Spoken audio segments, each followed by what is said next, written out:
अवघ्या काही तासामध्येच मतमोजणीला सुरुवात होणार आहे। देशाची सत्ता कुणाच्या हाती एका तासामध्ये आता मतमोजणीला सुरुवात होईल आणि काही तासात चित्र जे आहे ते स्पष्ट होणार आहे। बरोबर, अवघा एक तास उरलेला आहे मतमोजणीसाठी आणि एका तासानंतर राज्यातले देशातले काही जागांवरचे कल हाती यायला सुरुवात होईल। एक्झिट पोलचे कल आपण बघितलेले आहेत, पण देशातल्या जनतेच्या मनात नेमकं काय आहे ते मतपेटीत बंद झालेलं आहे आणि मतपेटीतला हाच पडदा आता हटवण्यात येईल आणि थोड्याच वेळात जनतेचा कौल नेमका कोणाला आहे ते स्पष्ट होईल। अवघ्या एका तासात मतमोजणीला सुरुवात होणार आहे, त्यासाठी मतमोजणी केंद्र सुद्धा सज्ज झालेले आहे। देशामध्ये एनडीए की इंडिया आघाडी हे चित्र अवघ्या काही तासामध्ये स्पष्ट होणार आहे। तासाभरात मतमोजणीला सुरुवात होणार आहे।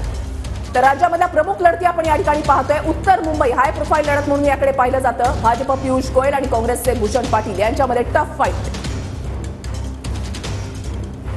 राज्यामधल्या महत्त्वाच्या लढती आपण या ठिकाणी पाहतोय। उत्तर मुंबईकडे सर्वांचं लक्ष लागलंय। उत्तर पूर्व मुंबई म्हणजे ईशान्य मुंबई या ठिकाणी भाजपकडून मिहीर कोटेचा आणि ठाकरे गटाकडून संजय दिना पाटील यांच्यामध्ये लढत।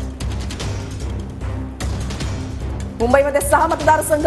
उत्तर पश्चिम मुंबई शिंदे गटाकडून रवींद्र वायकर आणि ठाकरे गटाकडून अमोल कीर्तीकर।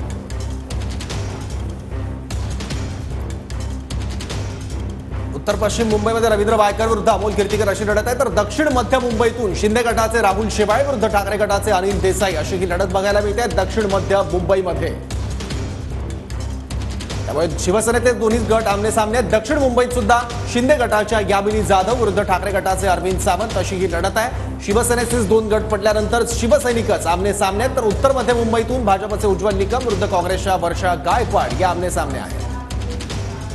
यानंतर ठाण्यामधल्या लढतीकडे सगळ्यांचं लक्ष लागलेलं आहे। नरेश म्हस्के शिंदे गटाकडून आणि ठाकरे गटाकडून राजन विचारे हॅट्रिक करणार का याकडे सर्वांचं लक्ष लागलंय। तर दुसरीकडे कल्याणमधली लढत अत्यंत महत्त्वाची आहे। श्रीकांत शिंदे विरुद्ध वैशाली दरेकर असा सामना कल्याणमध्ये पाहायला मिळतोय। वैशाली दरेकर या सुरुवातीला शिवसेनेमध्ये मग मनसेमध्ये आणि पुन्हा शिवसेनेमध्ये आलेले आहेत। भिवंडीमधल्या लढतीकडे सर्वांचं लक्ष लागलेलं आहे। कपिल पाटील भाजपचे, शरद पवार गटाचे सुरेश म्हात्रे आणि या ठिकाणी अपक्ष आहेत ते म्हणजे निलेश सांबरे अशी लढत या प्रमुख लढती आपण या ठिकाणी पाहताय।